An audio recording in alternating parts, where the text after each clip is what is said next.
때는 조선 후기 산속 깊은 곳에 자리한 작은 마을이었습니다. 이 마을에는 오래전부터 내려오는 말이 하나 있었죠. 월하촌의 밤은 산자와 죽은 자가 함께 숨을 쉰다. 마을 사람들은 그 말을 그저 예시약이라 여겼습니다. 그런데 그날 밤만큼은 달랐습니다. 달이 구름 뒤로 숨어버린 깊은 밤, 마을 한켠의 오래된 한옥 뒤편에서 두 사람이 땅을 파고 있었습니다. 횃불도 없이 손에 쥔 낡은 등잔 하나에만 의지한 채로요. 서둘러 들키면 끝이야. 낮게 떨리는 남자의 목소리. 그런데 이상하게도 그 목소리엔 죄책감보다 두려움이 더 짙게 배어 있었습니다. 여자는 아무 말 없이 삽질을 멈추지 않았습니다. 두 손이 흙으로 범벅이 되어도 눈 하나 깜짝하지 않았죠. 그 눈빛은 차갑고 단단했습니다. 마치 이미 오래전부터 이 순간을 준비해온 사람처럼요. 둘은 무언가를 구덩이 안에 조심스럽게 내려놓았습니다. 그리고 흙을 덮었습니다. 한 삽, 두 삽, 세 삽. 서로를 바라보며 안도의 숨을 내쉬는 그 순간, 멀리서 부엉이 한 마리가 울었습니다. 두 사람의 어깨가 동시에 굳었습니다. 그런데 여러분, 여기서 한 가지 의문이 생깁니다. 과연 그날 밤 땅속에 묻힌 것은 무엇이었을까요? 단순한 물건이었다면 저렇게까지 떨 이유가 없었겠죠. 그리고 그 두 사람은 대체 누구였을까요? 이 이야기는 바로 그 밤으로부터 시작됩니다. 사실 이 집안에는 이미 오래전부터 무언가 썩어가고 있었습니다. 겉으로는 마을에서 손꼽히는 유지 집안, 번듯한 기와집의 넉넉한 살림. 누가 봐도 부러울 것 없는 집이었죠. 하지만 그 담장 안에서 벌어지는 일은 마을 사람들이 상상조차 하지 못한 것이었습니다. 이 집에는 세 사람이 살고 있었습니다. 차갑고 냉혹한 아들 도현, 독하고 영리한 딸 정희, 그리고 그 두 사람의 어머니이자 이 집안의 가장 무서운 비밀을 홀로 품고 살아온 노파월순. 이 셋 사이엔 겉으로는 드러나지 않는 팽팽한 긴장이 있었습니다. 재산을 둘러싼 욕심, 오랫동안 쌓여온 원망, 그리고 누군가는 반드시 파멸할 수밖에 없는 운명. 그 운명이 움직이기 시작한 것은 이 집에 한 사람이 새로 들어오면서부터였습니다. 20살의 새색시 소연.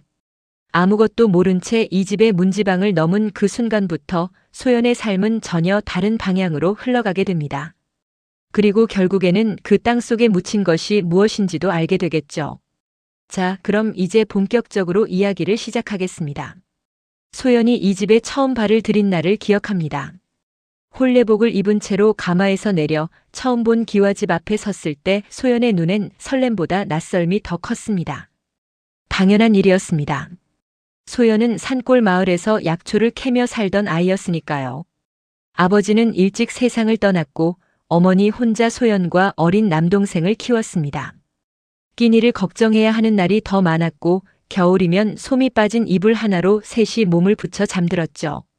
그런 집안에 혼담이 들어온 건 소연이 19이 되던 해가을이었습니다.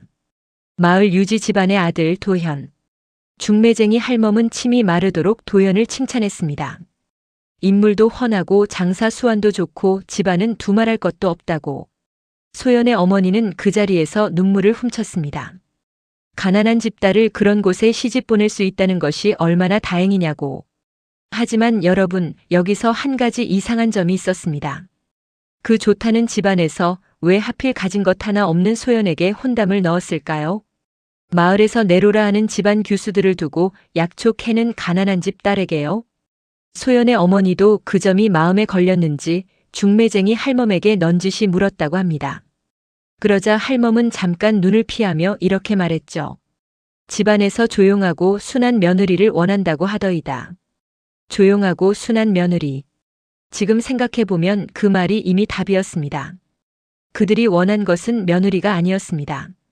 아무것도 모르고 아무것도 따지지 않으며 시키는 대로 움직여줄 사람이 필요했던 거죠. 하지만 그때의 소연은 알지 못했습니다. 혼례가 치러지고 소연이 이 집에 들어온 첫날 밤부터 이미 무언가 잘못되어 있다는 것을 느꼈어야 했습니다.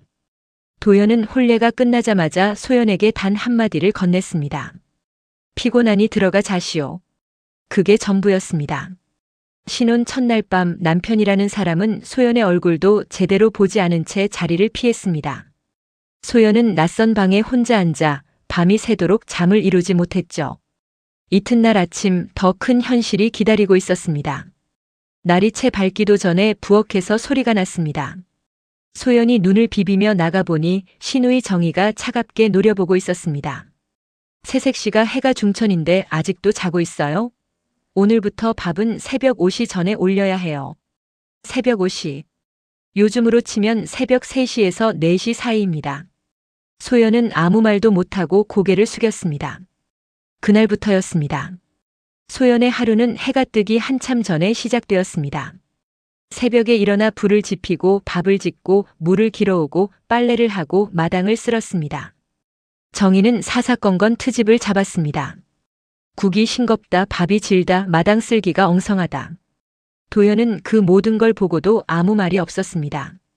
아니, 보지 않으려 했습니다. 그는 며칠이 멀다 하고 장사를 핑계로 집을 비웠고 돌아오는 날에도 소연과 눈을 마주치는 일이 거의 없었습니다. 소연은 스스로에게 물었습니다. 내가 이 집에 와서 잘못한 것이 있는 걸까? 내가 부족한 걸까? 하지만 아무리 생각해도 답이 나오지 않았습니다. 그렇게 계절이 바뀌고 있었습니다.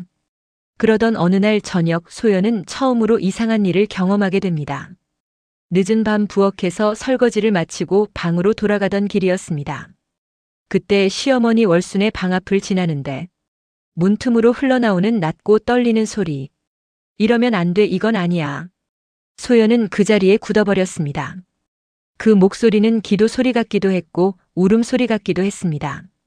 그리고 그 다음 순간 뚝 끊겼습니다. 소연은 조용히 발걸음을 돌렸습니다.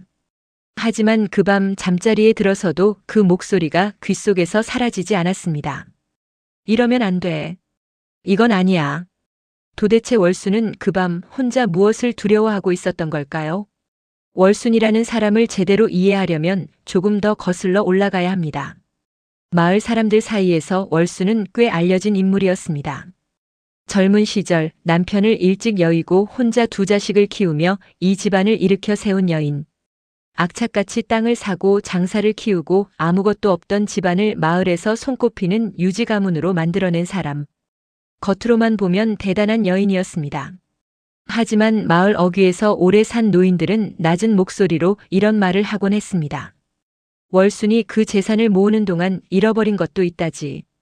그 말의 의미를 소연이 조금씩 알아가게 된 건 의외로 월순 본인을 통해서였습니다. 앞서 말했듯 월순은 낮에는 소연에게 차가웠습니다. 표정 하나 없이 지시를 내리거나 소연이 뭔가를 잘못하면 날카롭게 꾸짖었죠. 소연은 처음엔 시어머니도 정희와 같은 사람이라 생각했습니다. 그런데 이상한 일이 반복되었습니다. 밤이 깊어 모두가 잠든 시각, 부엌에서 조용한 소리가 났습니다. 소연이 살며시 나가보면 월순이 화로 앞에 쪼그려 앉아 작은 뚝배기에 무언가를 끓이고 있었습니다. 소연이 인기척을 내면 월순은 잠깐 굳었다가 말없이 뚝배기를 소연 앞에 밀어놓고 자리를 떴습니다. 따뜻한 죽이었습니다. 하루 종일 일만 하고 제대로 먹지 못한 소연을 위한 것이었죠. 처음엔 1번, 2번, 그러다 그것이 조용한 습관이 되었습니다. 소연은 그 죽을 먹으며 몇 번이나 눈물을 삼켰습니다. 배가 고파서가 아니라 이 집에서 처음으로 사람의 온기를 느꼈기 때문에. 그러던 어느 밤 월순이 처음으로 말을 꺼냈습니다. 뚝배기를 밀어주고 돌아서려다 멈춰 선 채로 낮게 말했습니다. 여긴 오래 있을 곳이 아니다. 소연은 숟가락을 든 채 굳어버렸습니다. 어머님, 그게 무슨. 그냥 들어가 자거라. 월순은 더 이상 말하지 않았습니다. 소연도 더 묻지 못했습니다. 하지만 그 말은 씨앗처럼 소연의 마음속에 박혀버렸습니다. 여긴 오래 있을 곳이 아니다. 도망치라는 말인가 아니면 경고인가? 대체 이 집에서 무슨 일이 벌어지고 있는 건가? 소연은 그때부터 눈을 뜨기 시작했습니다. 그리고 보이기 시작했습니다. 도현이 장사를 핑계로 집을 비우는 날이면 정희와 낯선 남자가 사랑채에서 밀담을 나눴습니다. 소연이 지나가면 말을 뚝 끊고 눈빛을 교환했죠. 한 번은 소연이 실수로 그 대화의 일부를 듣게 되었는데 어머니가 문제야. 끝까지 놔주질 않을 거잖아. 방법이 있어. 조금만 기다려. 소연은 그 자리에서 아무것도 듣지 못한 척 지나쳤습니다. 하지만 속은 싸늘하게 식어버렸습니다. 방법이 있다. 조금만 기다려. 그 말이 무엇을 뜻하는지 소연은 어렴풋이 느끼고 있었습니다. 하지만 확신할 수 없었고 설령 확신한다 해도 소연에게는 아무것도 할 수 있는 힘이 없었습니다. 갈 곳도 없었습니다. 친정에 돌아간다 한들 가난한 어머니에게 짐이 될 뿐이었습니다. 남동생의 앞날도 이 혼인에 어느 정도 얽혀 있었고요. 소연은 그 현실 앞에서 입을 다물 수밖에 없었습니다. 그렇게 또 계절이 흘렀습니다. 그러던 어느 날 아침 소연이 마당을 쓸다 이상한 것을 발견했습니다. 뒷곁 담장 아래 누군가 최근에 흙을 파헤쳤다 다시 덮은 흔적이 있었습니다. 봉긋하게 솟은 흙, 그리고 그 위에 아무렇게나 놓인 돌 몇 개. 소연은 그 자리에서 오래 서 있었습니다. 달이 구름 뒤로 숨은 밤 두 사람이 땅을 파고 무언가를 묻었던 그 자리. 바로 여기였습니다. 소연은 손을 뻗어 흙을 살짝 건드렸습니다. 그런데 그 순간 등 뒤에서 발소리가 들렸습니다. 거기서 뭐해요? 정이었습니다. 소연은 천천히 돌아섰습니다. 정희의 눈빛은 날카로웠고 그 속에는 분명한 경계심이 담겨 있었습니다. 그냥 마당을 쓸다가요. 뒷곁은 내가 할게요. 다른 데나 봐요. 정희는 소연의 손에서 빗자루를 빼앗듯 가져갔습니다. 소연은 아무 말 없이 물러섰습니다. 하지만 마음속으로는 이미 확신하고 있었습니다. 저 땅 속에는 분명 무언가 있다. 그리고 정희는 소연이 그것을 아는 것을 두려워하고 있다. 그런데 여러분, 진짜 문제는 그 다음이었습니다. 그날 저녁 월순이 갑자기 몸이 좋지 않다며 방에 들어갔습니다. 소연이 약을 다려 문 앞에 가져다 놓으면 문은 안에서 잠겨 있었습니다. 밥을 갖다 놓아도 마찬가지였습니다. 하루가 지나고 이틀이 지났습니다. 소연은 불안했습니다. 문틈으로 소리를 내어 불러봐도 아무런 대답이 없었습니다. 그런데 이상한 것은 도현도 정희도 전혀 걱정하는 기색이 없다는 것이었습니다. 오히려 집안 분위기는 이상하리만치 고요했습니다. 마치 무언가를 기다리는 사람들처럼. 그 고요함이 소연에게는 가장 무서웠습니다. 사흘째 되던 날 아침이었습니다. 소연이 새벽에 일어나 부엌에 불을 지피고 있는데 도연이 사랑채에서 나오더니 아무렇지 않은 얼굴로 말했습니다. 어머니가 어젯밤에 돌아가셨소. 소연은 손에 들고 있던 부직갱이를 떨어뜨렸습니다. 예? 조용히 가셨으니 준비나 하시오. 그게 전부였습니다. 도연은 그 말을 끝으로 다시 사랑채로 들어가 버렸습니다.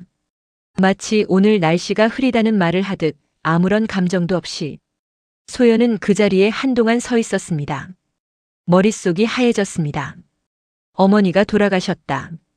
불과 사흘 전까지만 해도 멀쩡히 걸어 다니던 사람이, 그리고 그 사흘 동안 아무도 의원을 부르지 않았습니다. 아무도 들여다보지 않았습니다. 소연 혼자만 문 앞에서 발을 동동 굴렀을 뿐. 장례는 너무 빠르게 치러졌습니다. 마을 사람들이 채 소식을 듣기도 전에 도연은 외지에서 사람을 불러 조촐하게 상을 차렸습니다. 가까운 친척 몇몇이 다녀갔고 문상객도 많지 않았습니다.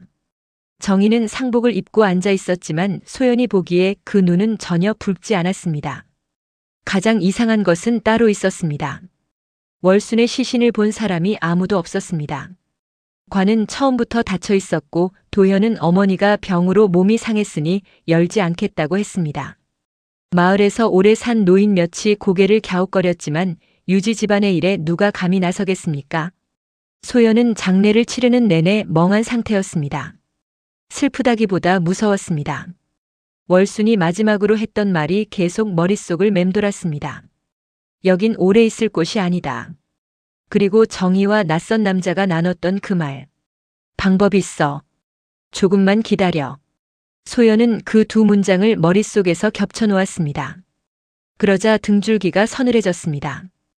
혹시 월순의 죽음이 단순한 병사가 아니라면? 혹시 그 방법이라는 것이? 하지만 소연은 그 생각을 억지로 눌러버렸습니다. 아니야. 설마. 자식이 어떻게 그런 짓을. 스스로를 다독이며 하루하루를 버텼습니다. 장례가 끝나고 집안은 다시 일상으로 돌아갔습니다. 아니, 겉으로는 그랬습니다. 그런데 소연은 느꼈습니다. 도현과 정희의 태도가 조금씩 달라지고 있다는 것을. 월순이 있을 때는 그나마 일정한 선이 있었습니다.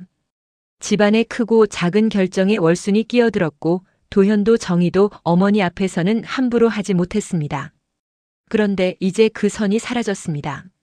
정희는 노골적으로 변했습니다. 소연에게 반말을 쓰기 시작했고 식사 자리에서 소연의 몫을 대놓고 줄였습니다. 한 번은 소연이 다듬어 놓은 나무를 보더니 아무 이유 없이 마당에 쏟아버리기도 했습니다. 소연이 영문을 몰라 쳐다보자 정희는 비웃듯 말했습니다. 왜요? 할 말 있어요? 소연은 고개를 숙였습니다. 도연은 더 자주 집을 비웠습니다. 장사라고 했지만 소연은 이제 그 말을 믿지 않았습니다. 그가 집을 비우는 날이면 정희의 사랑채에 낯선 발소리가 들렸고 다음 날 아침이면 집안 어딘가가 조금씩 달라져 있었습니다.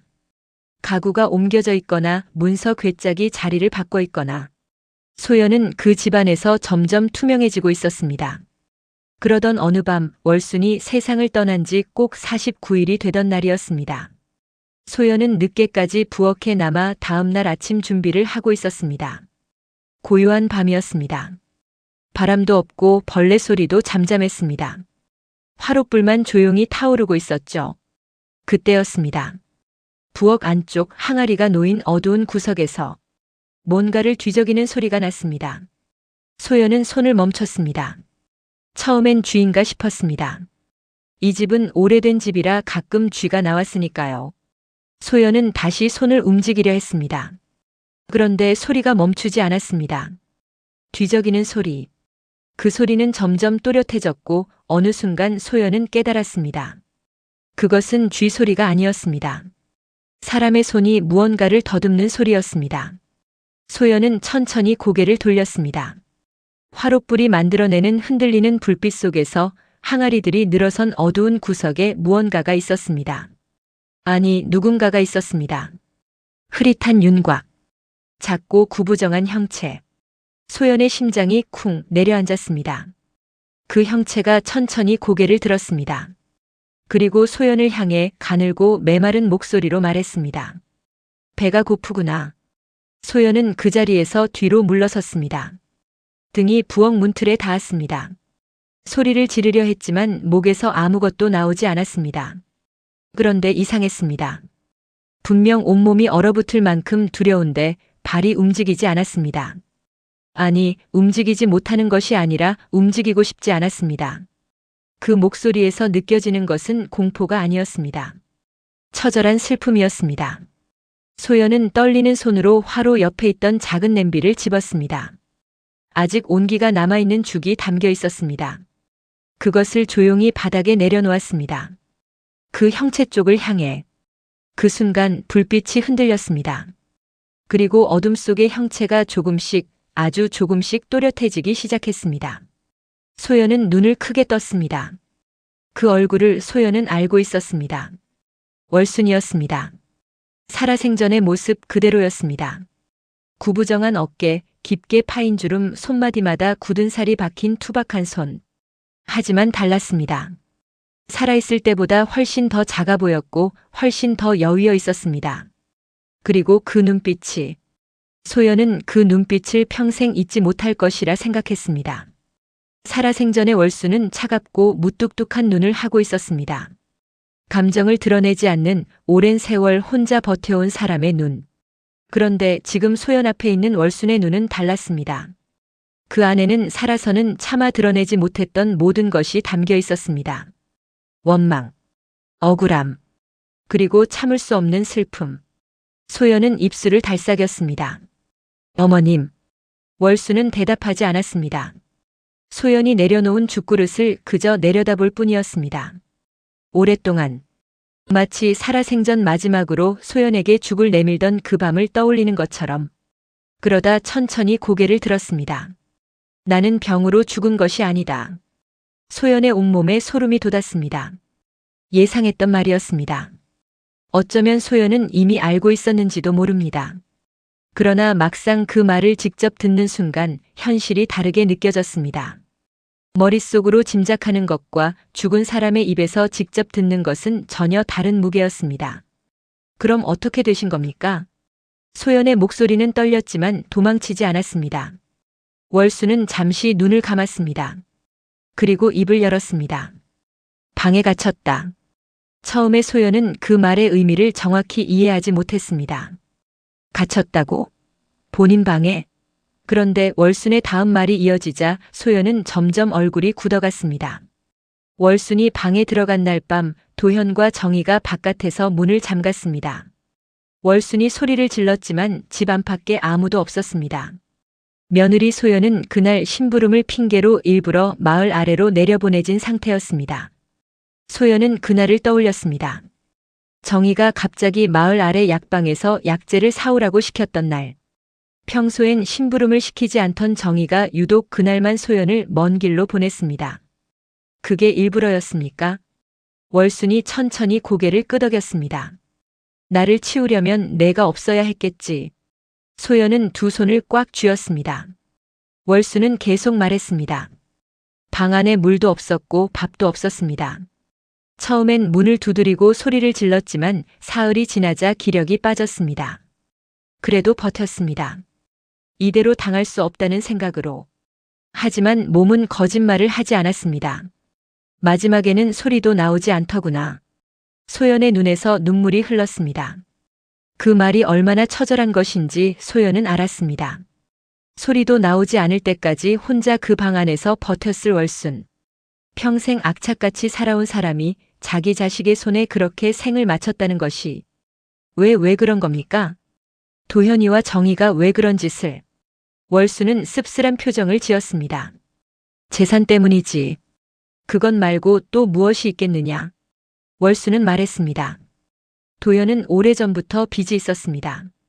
장사를 한다고 했지만 사실은 밖에서 노름을 했고 그 빚이 감당하기 어려울 만큼 불어나 있었습니다. 정희는 그것을 알면서도 도현과 손을 잡았습니다. 어머니 월순이 살아있는 한 집안의 재산은 건드릴 수 없었으니까요.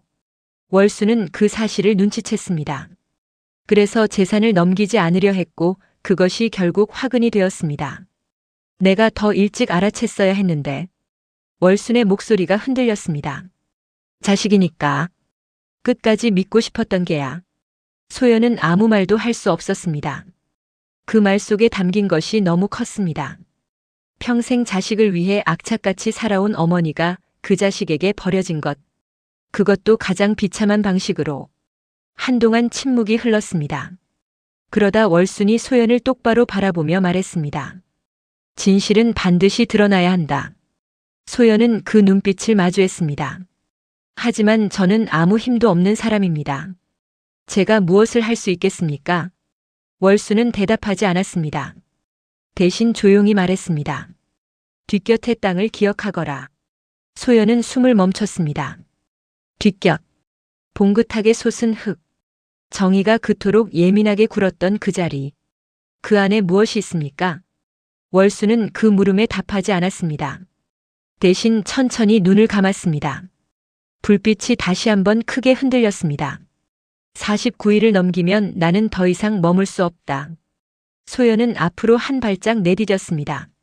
어머님 잠깐만요. 아직 제가 더 들어야. 하지만 월순의 형체는 이미 흐려지고 있었습니다. 마치 물에 번지는 먹물처럼 윤곽이 점점 사라져갔습니다. 마지막으로 아주 가느다란 목소리가 들렸습니다. 사흘 안에 움직여라. 그 이후엔 늦는다. 그리고 아무것도 남지 않았습니다. 부엌 안은 다시 고요해졌습니다. 화롯불만 조용히 타오르고 있었고 바닥에 놓인 죽그릇은 텅 비어 있었습니다. 소연은 한동안 그 자리에 무릎을 꿇고 앉아 있었습니다. 머릿속이 복잡했습니다. 두려웠습니다. 하지만 그보다 더 강하게 치밀어 오르는 감정이 있었습니다. 분노였습니다. 이 집에 들어온 날부터 소연은 참았습니다. 배고픔도 외로움도 억울함도. 갈 곳이 없어서 힘이 없어서 그저 고개를 숙이며 살았습니다.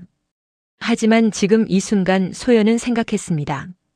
월수는 평생을 이 집을 위해 살다가 이 집 때문에 죽었습니다. 그리고 죽어서도 밥 한 끼 제대로 얻어먹지 못한 채 떠돌았습니다. 그 억울함을 풀어줄 수 있는 사람은 지금 이 집 안에서 소연밖에 없었습니다. 사흘 안에 움직여라. 소연은 천천히 일어섰습니다. 그리고 뒷곁 쪽을 향해 눈을 고정했습니다. 그날 밤 소연은 잠을 자지 않았습니다. 이불 속에 누운 채로 천장을 바라보며 머릿속으로 계속 같은 것을 되짚었습니다. 월순의 말, 뒷곁의 땅, 사흘이라는 시간, 그리고 한 가지 더. 도현과 정희가 그 땅 속에 무언가를 묻은 날 밤 소연은 이 집에 없었습니다. 혼례를 치르기 전이었으니까요. 그렇다면 그날 밤 두 사람이 묻은 것은 소연이 이 집에 들어오기 전부터 이미 존재했던 비밀이었습니다. 얼마나 오래된 것일까? 얼마나 깊이 감춰진 것일까? 소연은 날이 밝기를 기다렸습니다. 첫째 날, 소연은 평소와 똑같이 움직였습니다. 새벽에 일어나 불을 지피고 밥을 짓고 마당을 쓸었습니다. 정희의 눈치를 보며 고개를 숙이고 도현의 발소리에 귀를 기울였습니다. 아무것도 달라진 것이 없는 것처럼. 하지만 속으로는 모든 것을 관찰하고 있었습니다. 도현은 오늘도 이른 아침에 짐을 챙겨 나갔습니다. 장사를 나간다고 했습니다. 소연은 그 뒷모습을 눈으로 좇으며 한 가지를 확인했습니다. 도현이 나갈 때 챙긴 짐 안에 두툼한 문서 꾸러미가 있었습니다. 재산 문서일 가능성이 높았습니다. 그렇다면 뒷곁에 묻힌 것은 문서가 아닐 수 있습니다. 문서라면 굳이 땅에 묻을 이유가 없으니까요. 더 중요한 것, 더 위험한 것. 소연은 생각했습니다. 만약 그것이 재산과 관련된 증거라면, 예를 들어 누군가와의 약속이 담긴 물건이라면 도연이 가장 두려워하는 것은 그것이 외부로 알려지는 일일 겁니다. 오후가 되자 정희가 바느질을 하러 안채로 들어갔습니다. 소연은 그 틈을 노렸습니다. 아무렇지 않은 척 빗자루를 들고 뒷곁으로 향했습니다. 가슴이 쿵쿵 뛰었지만 손은 멈추지 않았습니다. 그 자리에 이르러 빗자루질을 하는 척하며 발로 흙을 살짝 건드렸습니다. 단단했습니다. 꽤 깊이 눌러져 있었습니다. 맨손으로는 안 됩니다. 도구가 필요합니다. 그리고 무엇보다 밤에 움직여야 합니다. 낮에는 너무 위험했습니다. 소연은 발걸음을 돌렸습니다. 그런데 그 순간이었습니다. 거기서 또 뭐해요? 심장이 내려앉았습니다. 정이었습니다. 안채에서 나오다 소연을 본 것이었습니다. 그 눈빛은 날카로웠습니다. 단순한 의심이 아니었습니다. 경계였습니다. 소연은 태연하게 웃었습니다. 낙엽이 많이 쌓여서요. 쓸다 보니 여기까지 왔습니다. 정희는 한동안 소연을 뚫어지게 바라보았습니다. 소연은 그 시선을 피하지 않았습니다. 피하면 더 이상했습니다. 잠시 후 정희가 말했습니다. 뒷곁은 손대지 말라고 했잖아요. 앞마당이나 쓸어요. 예, 알겠습니다. 소연은 고개를 숙이고 물러났습니다. 등 뒤로 정희의 시선이 오래 따라오는 것을 느꼈습니다. 첫째 날은 그렇게 끝났습니다. 아무것도 얻지 못했습니다. 그리고 정희의 경계심만 높아진 것 같았습니다. 둘째 날, 소연은 밤을 선택했습니다. 모두가 잠든 깊은 밤 소연은 이불을 걷어내고 일어났습니다. 등잔도 켜지 않았습니다. 달빛만으로 움직였습니다. 부엌에서 작은 모종삽을 챙겼습니다. 봄에 채마밭을 일굴 때 쓰던 것이었습니다. 그것을 치마 안에 숨기고 뒷곁으로 나갔습니다. 밤 공기가 차가웠습니다. 소연은 그 자리 앞에 쪼그려 앉아 조심스럽게 흙을 파기 시작했습니다.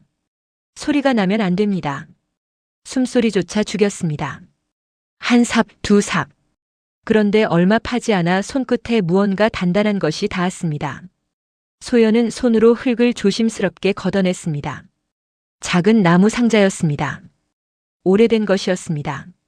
나무가 흙에 절어 검게 변해 있었지만 단단하게 잠겨 있었습니다. 작은 자물쇠가 채워져 있었습니다.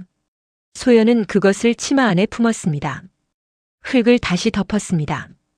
아까와 최대한 같은 모양으로. 표시가 나면 안 됩니다. 방으로 돌아온 소연은 이불 속에 상자를 숨기고 잠자리에 누웠습니다. 심장이 터질 것 같았습니다. 그런데 잠시 후 이상한 소리가 들렸습니다. 사랑채 쪽에서 발소리가 났습니다. 분명 도연은 아직 돌아오지 않은 상태였습니다. 정희의 방은 안채 쪽이었고요. 그렇다면 누가? 소연은 숨을 죽이고 귀를 기울였습니다. 발소리는 잠시 멈췄다가 이내 사라졌습니다. 꿈이었을까요? 소연은 확신할 수 없었습니다. 하지만 다음 날 아침 소연은 알게 되었습니다. 자물쇠를 열 열쇠가 필요했습니다. 상자를 억지로 열 수는 없었습니다. 흔적이 남으면 들킵니다. 반드시 열쇠가 있어야 했습니다. 소연은 생각했습니다. 이 집에서 열쇠를 가지고 있을 사람은 도현이거나 정희일 겁니다. 그 두 사람이 함께 묻은 것이니까요. 도현은 집을 비웠습니다. 남은 것은 정희였습니다. 셋째 날이 시작되었습니다. 마지막 날이었습니다. 소연은 아침부터 정희의 동선을 눈으로 쫓았습니다. 정희는 늘 허리춤에 작은 주머니를 차고 다녔습니다. 소연은 그것을 예전부터 알고 있었습니다. 하지만 그 안에 무엇이 들었는지는 몰랐습니다. 지금은 알 것 같았습니다. 오후가 되었습니다. 정희가 목욕을 하러 안채로 들어가면서 허리춤에 주머니를 벗어 방 안옷걸이에 걸어두었습니다. 소연은 그것을 보았습니다. 기회는 지금이었습니다. 소연은 마른 수건을 들고 안채 복도를 지나는 척 걸었습니다. 정희의 방문 앞에서 멈췄습니다. 안에서 물소리가 들렸습니다. 소연은 조심스럽게 문을 밀었습니다. 삐걱. 소연은 굳었습니다. 물소리가 멈췄습니다. 누구요? 수건 갖다 놓으러 왔습니다. 잠시 침묵. 그냥 문 앞에 두고 가요. 소연은 수건을 문 앞에 내려놓으면서 동시에 방 안을 빠르게 훑었습니다. 옷걸이, 주머니, 손이 움직였습니다. 주머니 안에 손가락을 집어넣자 작고 차가운 쇠붙이가 손에 잡혔습니다. 열쇠였습니다. 소연은 그것을 빼내어 손 안에 쥐었습니다. 그리고 아무 일도 없었다는 듯 복도를 걸어 나왔습니다. 다리가 후들거렸습니다. 그날 저녁 마을에서 큰 제사가 열렸습니다. 이 마을에서는 매년 이맘때면 마을 제사를 지냈습니다. 마을 사람들이 모두 모이는 자리. 도현도 그날만큼은 돌아와야 했고 정희도 자리를 피할 수 없었습니다. 소연은 그 자리가 마지막 기회라는 것을 알았습니다. 월순이 말했습니다. 진실은 반드시 드러나야 한다고. 그리고 소연은 이제 그 진실을 손 안에 쥐고 있었습니다. 제사가 시작되었습니다. 마을 사람들이 둘러앉았고 촛불이 켜졌습니다. 도현과 정희는 앞자리에 앉아 있었습니다. 소연은 뒤편에 조용히 자리를 잡았습니다. 품 안에 나무 상자가 있었습니다.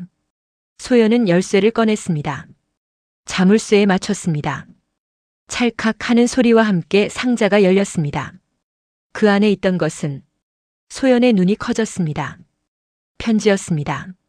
여러 장의 편지와 붉은 인장이 찍힌 문서 한 장, 그리고 작은 옥 놀이개 하나. 소연은 편지를 펼쳤습니다. 그리고 읽기 시작했습니다. 읽을수록 손이 떨렸습니다. 그 편지들은 도현이 외지의 사채업자와 주고받은 것이었습니다.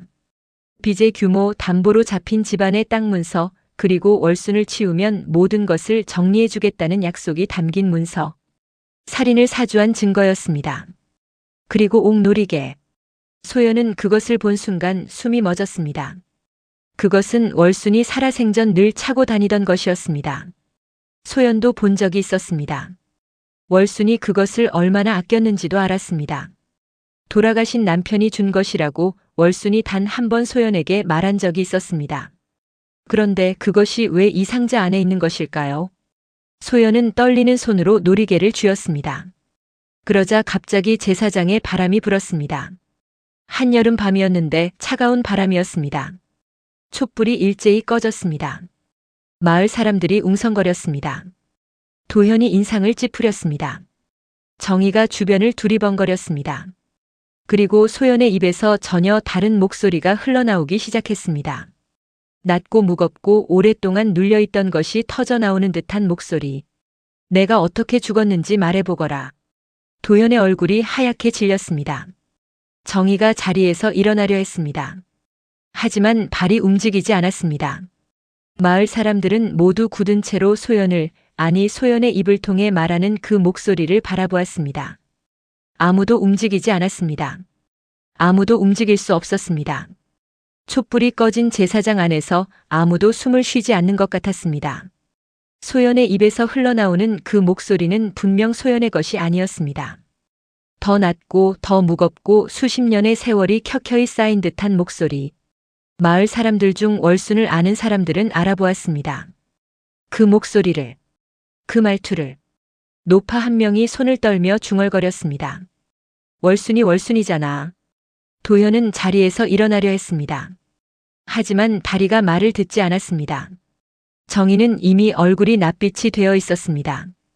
두 사람은 서로를 바라보았습니다. 그 눈빛 안에 모든 것이 담겨 있었습니다. 두려움, 당혹감, 그리고 들켰다는 것을 아는 자의 절망. 소연의 몸은 소연의 것이었지만 그 입에서 나오는 말은 월순의 것이었습니다. 나는 병으로 죽지 않았다. 목소리는 낮고 또렷했습니다. 제사장 안의 모든 사람들에게 들릴 만큼 내 자식들이 나를 방에 가두었다. 물도 없이, 밥도 없이, 사흘을. 웅성거림이 번졌습니다. 마을 사람들의 시선이 도현과 정희에게로 쏠렸습니다. 도현이 소리쳤습니다. 헛소리요. 이 여자가 지금 무슨 짓을. 도현아. 그 한마디에 도현이 굳었습니다. 이름을 부르는 방식이 달랐습니다. 꾸짖는 것도 아니고 원망하는 것도 아니었습니다. 그저 담담했습니다. 오래전 아직 어렸던 도현을 부르던 어머니의 목소리처럼. 내가 처음 노름판에 발을 들인 날 내가 알고 있었다. 모른 척한 것이야. 자식이니까. 한 번만 더 기회를 주고 싶었으니까. 도현의 입술이 떨렸습니다. 그런데 너는 그 마음을 이렇게 썼구나. 제사장 안이 쥐 죽은 듯 고요해졌습니다. 월순의 목소리는 계속되었습니다. 빚의 규모, 사채업자와의 거래, 어머니를 제거하기로 한 계획. 하나씩 하나씩 마을 사람들 앞에 낱낱이 드러났습니다. 소연은 그 순간 품 안에 나무 상자를 꺼내 들었습니다. 이것이 증거입니다. 소연의 목소리였습니다. 이번엔 분명히 소연 자신의 목소리였습니다. 떨렸지만 또렷했습니다. 도현 서방과 정혜 씨가 땅속에 숨겨둔 것입니다. 편지와 문서가 있습니다. 사람을 죽이기로 약조한 내용이 담겨 있습니다. 마을의 이장이 천천히 일어났습니다. 오래 이 마을을 지켜온 사람이었습니다. 그는 소연에게서 상자를 받아들고 문서를 펼쳤습니다. 읽는 동안 그의 얼굴이 굳어갔습니다. 그리고 도현을 바라보았습니다. 도현은 더 이상 아무 말도 하지 않았습니다. 정희가 갑자기 몸을 일으켜 도망치려 했습니다. 하지만 마을 사람들이 이미 그 자리를 둘러싸고 있었습니다. 정희는 두 걸음도 못 가서 멈춰 섰습니다. 사방이 막혀 있었습니다. 정희는 소연을 돌아보았습니다. 그 눈빛 안에는 분노가 있었습니다. 하지만 그보다 더 짙은 것은 당혹감이었습니다. 아무것도 모를 거라 생각했던 새색 씨가 모든 것을 알고 있었다는 것에 대한 내가 감히. 소연은 그 시선을 피하지 않았습니다. 예전의 소연이었다면 고개를 숙였을 겁니다. 하지만 지금의 소연은 달랐습니다. 이 집에 들어온 날부터 쌓아온 억울함도 있었지만 그보다 더 큰 것이 있었습니다. 월순의 눈빛이 떠올랐습니다. 자식이니까. 끝까지 믿고 싶었던 게야. 그 말이 얼마나 슬픈 말인지 소연은 알았습니다. 그리고 그 슬픔이 묻히면 안 된다고 생각했습니다. 어머님이 마지막까지 지키려 했던 것은 이 집안이었습니다. 소연의 목소리는 흔들리지 않았습니다. 그것을 이렇게 갚으면 안 됩니다. 도현과 정희는 그날 밤 마을 사람들에 의해 관가로 넘겨졌습니다. 두 사람이 끌려가는 모습을 소연은 먼 발치에서 바라보았습니다. 분하지도 통쾌하지도 않았습니다. 그저 오래되고 무거운 무언가가 조금씩 내려앉는 것 같았습니다. 제사장에 남은 사람들이 하나둘 자리를 떴습니다. 소연은 홀로 그 빈자리에 서 있었습니다. 그때였습니다. 등 뒤로 따뜻한 기운이 느껴졌습니다. 바람도 아니고 사람의 온기도 아닌 그러나 분명히 따뜻한 무언가. 소연은 천천히 고개를 돌렸습니다. 달빛 속에 월순이 서 있었습니다. 살아생전의 모습이 아니었습니다. 더 가볍고 더 환했습니다. 그 눈빛에서 억울함과 원망이 사라져 있었습니다. 오래 짓눌려 있던 것이 마침내 풀린 사람의 얼굴이었습니다. 소연은 그 앞에서 자신도 모르게 눈물이 흘렀습니다. 이제 편히 가실 수 있겠습니까? 월수는 대답 대신 소연을 한동안 바라보았습니다. 그 시선 안에 담긴 것을 소연은 말로 설명할 수 없었습니다. 고마움인지 미안함인지 아니면 그 두 가지가 뒤섞인 무언가인지. 다만 소연은 느꼈습니다. 살아생전 단 한 번도 제대로 전하지 못했던 말들이 그 눈빛 안에 모두 담겨 있다는 것을. 월순이 천천히 입을 열었습니다. 이제 편히 갈 수 있겠구나. 그러다 잠깐 멈추었습니다. 그리고 덧붙였습니다. 너는 내 삶을 살아라. 소연은 고개를 끄덕였습니다. 말이 나오지 않았습니다. 월순의 형체가 달빛 속으로 서서히 스며들기 시작했습니다. 이번에는 4단계에서처럼 갑작스럽게 사라지지 않았습니다. 천천히, 아주 천천히 마치 오래 떠돌던 사람이 비로소 편안히 눈을 감는 것처럼 마지막으로 한 줄기 따뜻한 바람이 지나갔습니다. 그리고 아무것도 남지 않았습니다. 달빛만이 고요히 마당을 채우고 있었습니다. 소연은 오랫동안 그 자리에 서 있었습니다. 눈물이 멈추지 않았습니다. 하지만 이상하게도 가슴이 무겁지 않았습니다. 오히려 오랫동안 꽉 막혀있던 무언가가 뚫린 것처럼 숨을 쉴 수 있었습니다. 처음으로 이 집에 들어온 날부터 지금까지 처음으로 긴 숨을 내쉬었습니다. 그날 이후 그 집은 비었습니다. 소연은 한동안 혼자 그 집에 머물렀습니다. 떠나야 한다는 것을 알았지만 서두르지 않았습니다. 처음으로 이 집에서 아무도 눈치 보지 않고 지낸 날들이었습니다. 아침에 일어나 혼자 밥을 지었습니다. 먹고 싶은 것을 먹었습니다. 쉬고 싶을 때 쉬었습니다. 그리고 뒷곁에 월순의 작은 위패를 세웠습니다. 관가에서도 공식적으로 억울한 죽음을 인정했으니 이제 월순은 제대로 된 이름으로 기억될 수 있었습니다. 소연은 그 앞에 죽 한 그릇을 올렸습니다. 따뜻한 죽이었습니다. 살아생전 월순이 소연에게 내밀었던 것처럼 봄이 되던 날 소연은 짐을 쌌습니다. 무겁지 않았습니다. 이 집에 들어올 때도 가진 것이 없었고 나갈 때도 크게 다르지 않았습니다. 하지만 달라진 것이 하나 있었습니다. 소연은 더 이상 고개를 숙이지 않았습니다. 대문을 나서기 전 소연은 마지막으로 한 번 뒤를 돌아보았습니다. 오래된 기와집, 낡은 담장, 뒷곁에 작은 위패, 그리고 조용히 고개를 숙였습니다. 인사였습니다. 편히 계십시오, 어머님. 바람이 불었습니다. 따뜻한 봄바람이었습니다. 소연은 돌아서서 걸었습니다. 그날 이후 마을 사람들은 말했습니다.